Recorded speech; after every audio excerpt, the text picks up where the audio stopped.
Baik, Assalamualaikum warahmatullahi wabarakatuh. Selamat sore buat rekan-rekan semua.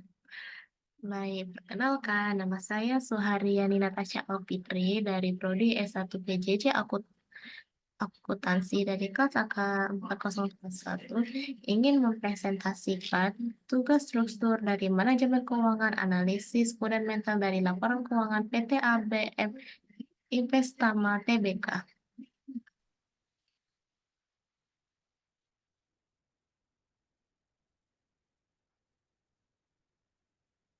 Oke, yang pertama kita bahas tentang profil singkat dari manajemen perusahaan. Oke, PT ABM Investama Tbk, perusahaan yang didirikan berdasarkan Akta Notaris Asih Wahyuni Martani Group SH nomor 1 tanggal 1 Juni 2024 di Depok, Indonesia dengan nama PT Adiratama Bani Makmur. Akta pendidikan ini telah disahkan oleh Menteri Hukum dan Hak Asasi Manusia Republik Indonesia dengan surat berdasarkan Akta Notaris Dwi Yulianti SH nomor 5 tanggal 31 Agustus 2009. Nama perusahaan diubah dari PT Adiratama Bani Makmur menjadi PT ABM Investama Oktober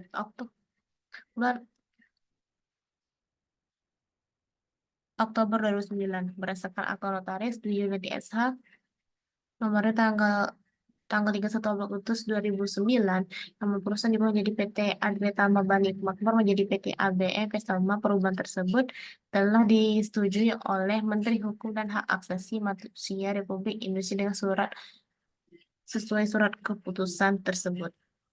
Berdasarkan Akta Notaris Dwi Yanti SH nomor 5 tanggal 31 Agustus 2009, nama perusahaan diubah dari PT Adriata Basri Makmur menjadi PT AB Investama. Perubahan tersebut telah disetujui oleh Menteri Hukum dan Hak Asasi Manusia Republik Indonesia dengan surat keputusan nomor AHU 50239 AH 0102 tahun 2009 pada tanggal 16 Oktober 2009. Anggaran dasar perusahaan telah mengalami beberapa kali perubahan. Perusahaan terakhir berdasarkan Akta Notaris Jos Dimas Satria SH MKN nomor 58 pada tanggal 5 Juni 2001 mengenai perubahan anggaran dasar perusahaan untuk disesuaikan dengan peraturan Otoritas Jasa Keuangan tentang rencana dan penyelenggaraan rapat umum pemegang saham perusahaan terbuka. Perusahaan berkedudukan di Gedung Tiara Margota Kindo I Kantai 18, Jalan Cilandak, KKO nomor 1 Jakarta Selatan. Sesuai dengan pasal 3, anggaran dasar perusahaan, ruang lingkup kegiatan usaha perusahaan adalah menjalankan jasa konsultasi manajemen bisnis tersebut, perencanaan dan desain dalam rangka pengembangan manajemen bisnis dan jasa penyewaan. Oke, itulah profil singkat dari PT ABM Investama Tbk. Selanjutnya kita masuk di bagaimana kondisi likuiditas dan stabilitas dan retribusibilitas perusahaan, dan kita menjelaskan dengan perhitungan dalam rasio kerjanya dan inti prestasinya. Kita masuk dari perhitungan rasio dan likuiditas. Jadi dari analisis sebelumnya, dari jurnal sebelumnya, inilah ada beberapa angka-angka dari perhitungan dari likuiditas, solvabilitas, dan rentabilitas. Yang pertama adalah likuiditas. Dan pada tanggal 30 Juni 2022, kita cari dulu Current ratio-nya, yaitu aset lancar dibagi likuiditas lancar. Dan jadi pada 30 Juni 2022, aset lancarnya 621 juta 222.843 dibagi 371.391.759. Dapatlah hasil dari likuiditasnya pada 30 Juni 2022 itu 1,67.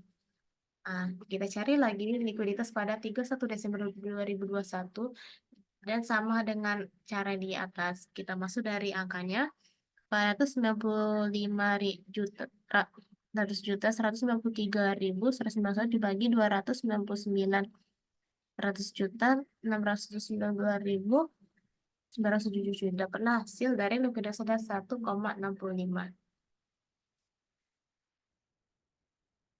Oke, kita lanjut dari quick rasionya. Tanggal 30 Juni 2022. Aset lancar dikurang persediaan dibagi liabilitas lancar sama dengan 621 juta 100 juta 222.803 dikurang 40 juta 281.256 dibagi 300 jadi 100 juta 391.000 terus masih dapatlah quick rasio 1,56. Selanjutnya pada 31 Desember 2021 dengan rumus yang sama 490 juta 193.191 dikurang 39.688.909 dibagi 299 juta 1.062.907 dapatlah hasilnya quick rasio 1,50. Lanjut dari solvabilitas. Solvabilitas pada 30 Juni 2002 kita cari debt to equity ratio. Rumusnya total liabilitas dibagi total ekuitas. Jadi 790 juta 596.896 dibagi 432 juta 928.0,77. 0,77 hasilnya 1,82. Lanjut pada 31 Desember 2021 debt to equity ratio dengan rumus yang sama yang sebelumnya 600 kita masuk ke angkanya 679 juta 815.042 dibagi 356 juta 889.117 dapatlah hasilnya 1,90. Oke, kita cari dari solvabilitas selanjutnya pada 30 Juni 2022 yaitu interest coverage ratio dengan rumusnya laba operasi dibagi beban bunga dengan masukkan angka 166 juta 371.089 dibagi 3 juta 972.900 3 miliar 3 miliar 3.972.965 dapatlah 46,90 dengan hari 31 Desember 2021 interest coverage ratio dengan rumus yang sama 94 juta 841.143 dibagi 45 juta 316.359 dapatlah hasilnya 1,87. Lanjut kita cari profitabilitas 30 Juni 2022. Yang pertama kita cari adalah net profit margin dengan rumus laba bersih kali 100 dibagi pendapatan. Yang angka-angkanya 140 juta 860.432 dibagi 652 juta 209.993 dikali 100. Hasilnya 21,59. Lanjut 31 Desember 2021 net profit margin dengan rumus yang sama langsung ke angkanya 61.722.000 dibagi 429 juta 609.395 dikali 100 hasilnya 14,36. Oke, setelah itu dari profit kedua itu kita cari ROA. Pada 30 Juni 2022, laba bersih dikali 100 dibagi total aset dengan masukkan angka 140 juta 860.432 dibagi 1 miliar 220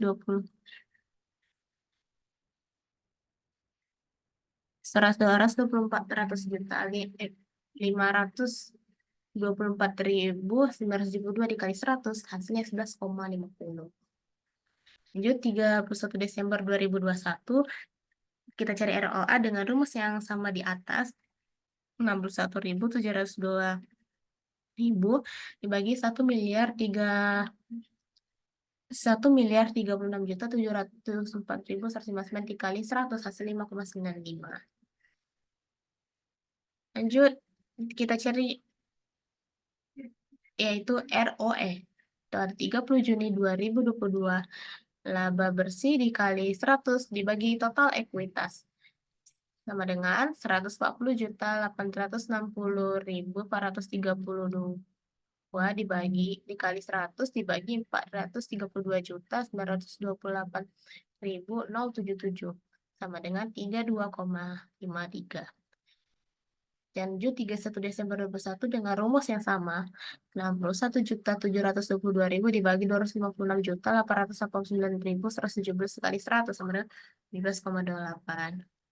Oke, setelah kita nyari dari rumus-rumus di atas, likuiditas, solvabilitas, dan profitabilitas, lanjutnya intispresi dari likuiditas. Dari current ratio menunjukkan rasi- menunjukkan kemampuan perusahaan untuk membayar kewajiban jangka pendeknya dengan aset lancar. Pada aset lancar, rasio di atas satu menunjukkan bahwa perusahaan memiliki lebih banyak aset lancar dibandingkan liabilitas lancar, yang berarti perusahaan berada dalam kondisi likuiditas yang baik. Rasio yang sedikit meningkat dari 1,65 ke 1,67 menunjukkan peningkatan kecil dalam likuiditas. Dan terus dari segi quick rasio mengukur kemampuan perusahaan untuk memenuhi kewajiban jangka pendek tanpa memperhitungkan persediaan. Rasio di atas satu menunjukkan likuiditas yang sehat. Peningkatan dari 1,52 ke 1,56 menunjukkan peningkatan kecil dalam kemampuan perusahaan untuk memenuhi kewajiban jangka pendek dengan aset lancar non persediaan. Oke, lanjut.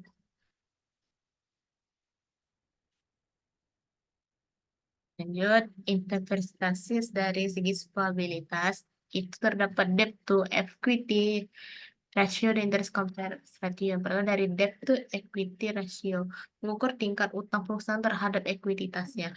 Penurunan dari 1,90 ke 1,82 menunjukkan perbaikan kecil dalam solvabilitas karena perusahaan mengurangi proporsi utang terhadap ekuiditas. Lanjut, interest coverage ratio-nya mengukur kemampuan perusahaan untuk membayar beban bunga dari laba operasinya.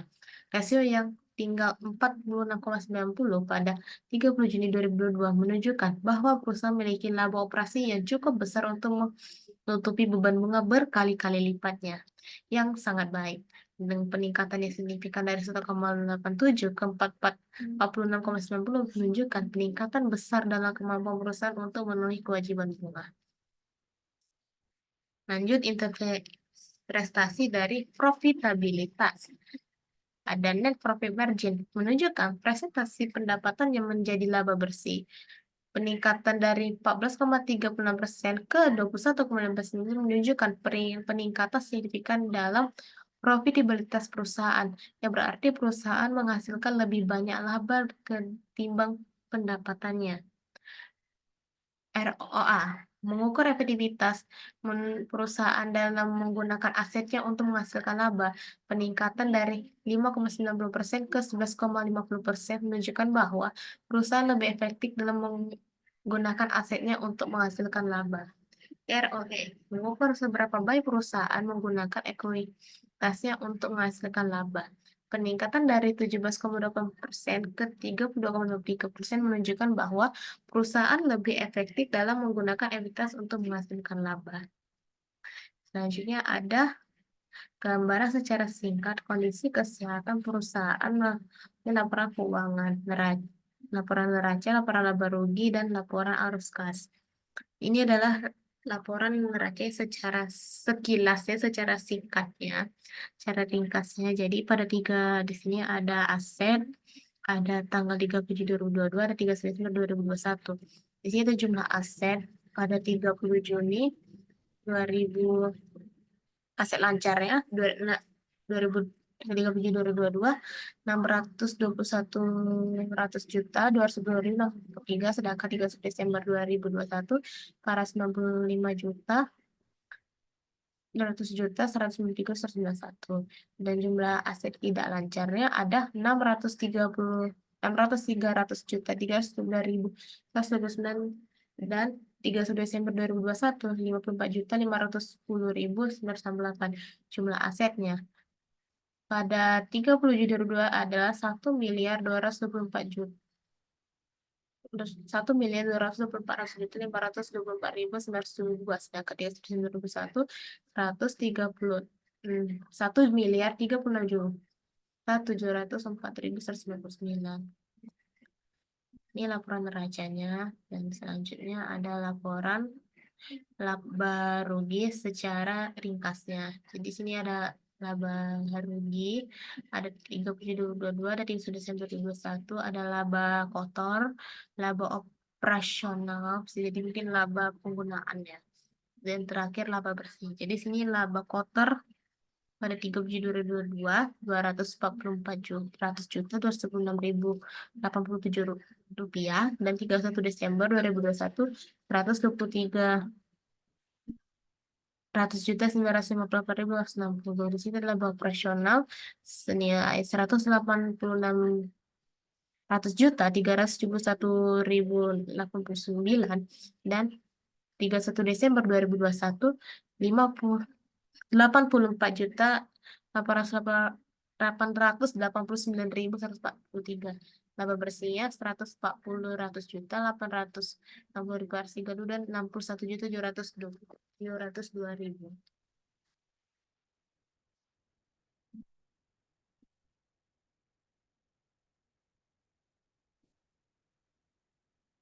Laporan neraca dari analisis kondisi keuangan perusahaan tersebut. Dari laporan neraca dari aset, jumlah aset lancar meningkat dari 491.193.191 menjadi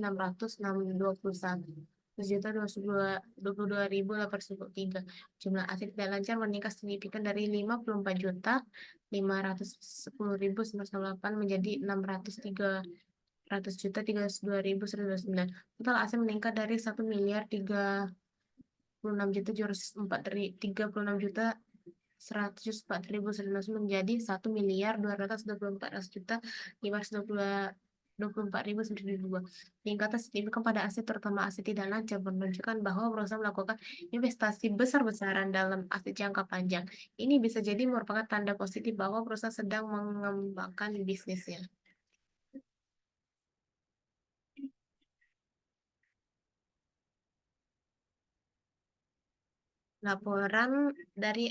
Penjelasan dari laporan laba rugi, pendapatan dan laba. Laba kotor meningkat dari 123.958.060 menjadi 240.400.296.087 rupiah. Laba operasional meningkat dari 84.891.143 menjadi 186.600.371.089 rupiah. Laba bersih meningkat dari 61.702.000 menjadi 140.860.032. Semua indikator laba menunjukkan peningkatan yang signifikan. Ini menunjukkan bahwa perusahaan berhasil meningkatkan efisiensi operasionalnya serta profitabilitas secara keseluruhan. Laporan arus kas. Arus kas dari aktivitas operasi meningkat dari 110.893.908 menjadi 141.740.133. Arus kas dari aktivitas investasi meningkat dari 17.453.253 menjadi 86.772.989.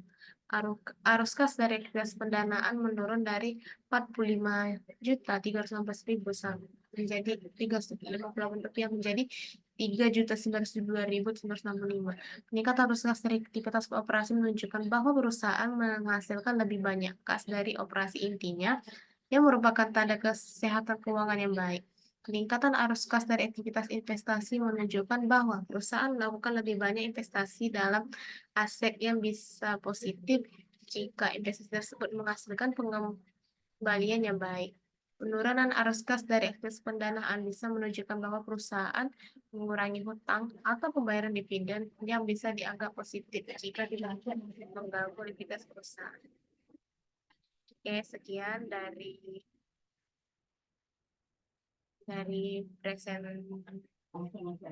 presentasi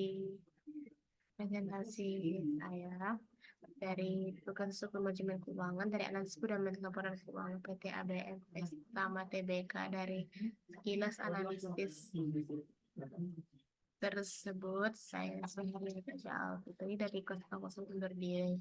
Terima kasih. Wassalamualaikum warahmatullahi wabarakatuh.